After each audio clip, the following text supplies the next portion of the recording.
Bem-vindos ao Observatório da Imprensa. A mídia nesta semana. Guerra Santa ou guerra midiática? Evangélicos contra católicos ou Globo contra Record? As denúncias do Ministério Público Paulista contra 10 dirigentes da Igreja Universal por evasão fiscal e lavagem de dinheiro está levando a grande imprensa a esquecer os 8 milhões de evangélicos brasileiros que nada têm a ver com as eventuais trapaças dos seus guias espirituais. Vão aos cultos, pagam os dízimos e acreditam na teologia da prosperidade.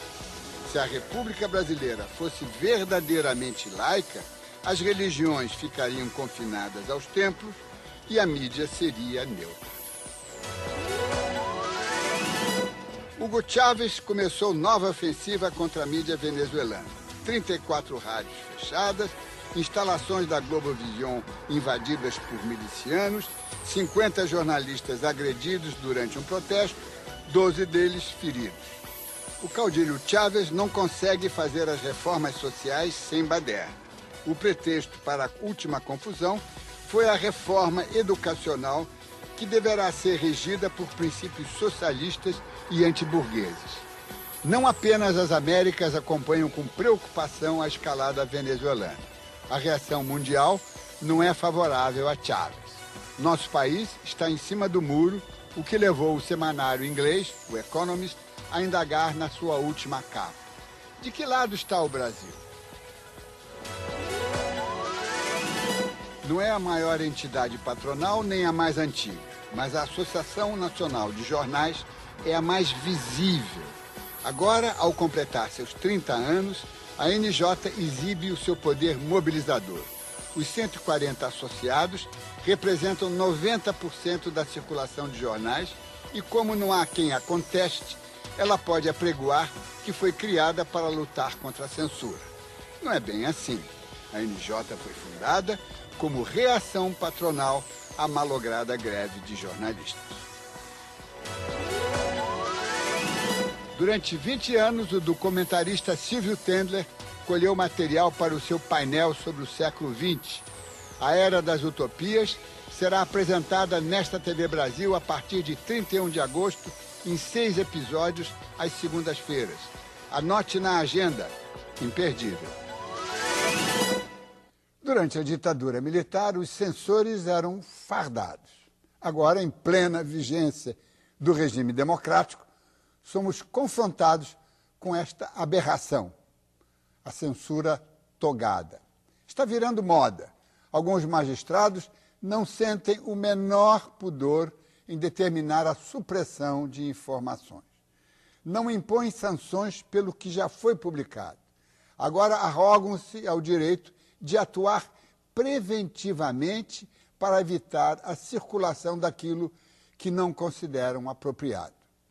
A nova mania, aparentemente, começou em 2002, quando um juiz do TRT de São Paulo impediu a publicação de notícias sobre ele mesmo, num caso de assédio sexual.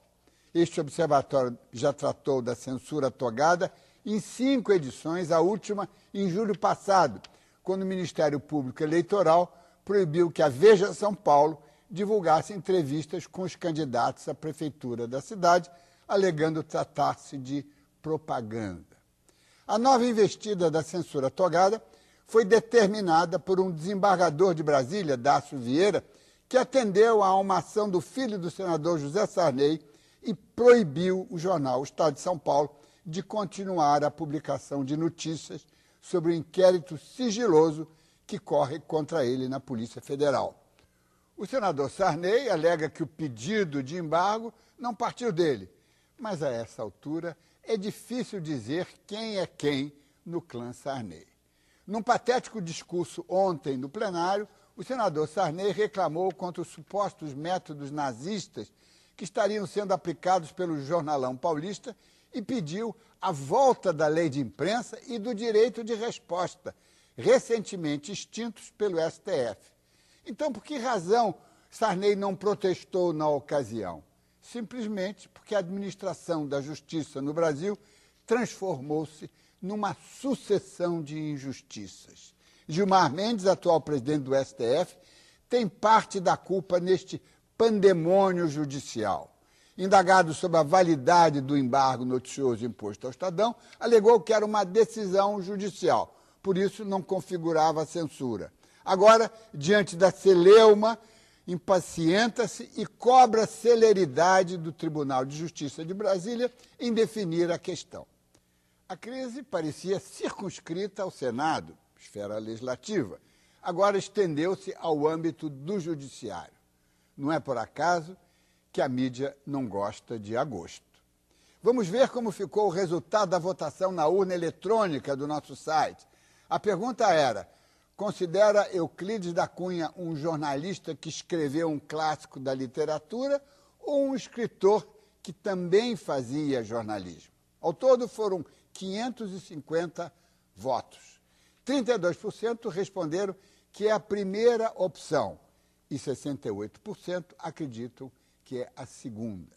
A pergunta desta semana é: a decisão judicial que impede a publicação de matérias sobre Fernando Sarney no Estado de São Paulo configura censura prévia? A votação deve ser feita apenas em nosso site e no endereço que você vê aí na tela. O direito à liberdade de expressão, garantido pela Constituição, foi alvo, mais uma vez, da censura dita togada. Desta vez, a vítima foi o jornal O Estado de São Paulo. A decisão foi do desembargador Dácio Vieira, do Tribunal de Justiça de Brasília. O desembargador Dácio Vieira, do Tribunal de Justiça de Brasília, censurou o Estado de São Paulo. O jornal entrou com recurso, mas a Justiça manteve a decisão. A liminar proíbe o Estadão e outros jornais, além de emissoras de rádio e TV, de divulgar qualquer notícia sobre a investigação da Polícia Federal, conhecida como Operação Boi Barriga. Fernando Sarney, filho do presidente do Senado, José Sarney, é um dos principais envolvidos. Indiciado por lavagem de dinheiro, tráfico de influência e formação de quadrilha. A liminar foi concedida a pedido de Fernando Sarney, depois que o jornal transcreveu uma conversa entre ele e o pai, gravada pela Polícia Federal. Em um dos trechos, José Sarney se comprometeu a nomear o namorado da neta através de um ato secreto no Senado. A censura prévia provocou reação imediata. Entidades internacionais como a OEA e Repórteres Sem Fronteiras condenaram a proibição e consideraram abuso de poder. Associações de jornais e de jornalistas reagiram à censura da Justiça ao jornal e classificaram o ato como inconstitucional. A decisão também foi questionada por juristas e advogados por ser o desembargador Dácio Vieira ligado à família Sarney, já que havia exercido a função de consultor jurídico do Senado. Não é a primeira vez que a família Sarney tenta calar o Estadão. Em 2008, o mesmo Fernando Sarney entrou com pedido de liminar na Justiça, pedindo que os documentos desta mesma investigação não fossem divulgados pelo jornal. Mas a Justiça, na época, negou o pedido, considerando que se tratava de um atentado à Constituição. Na semana passada, o Tribunal de Justiça manteve a liminar obtida no dia 30 de julho. De acordo com especialistas, a censura imposta pela Justiça está se multiplicando e abre um precedente perigoso contra a liberdade de expressão.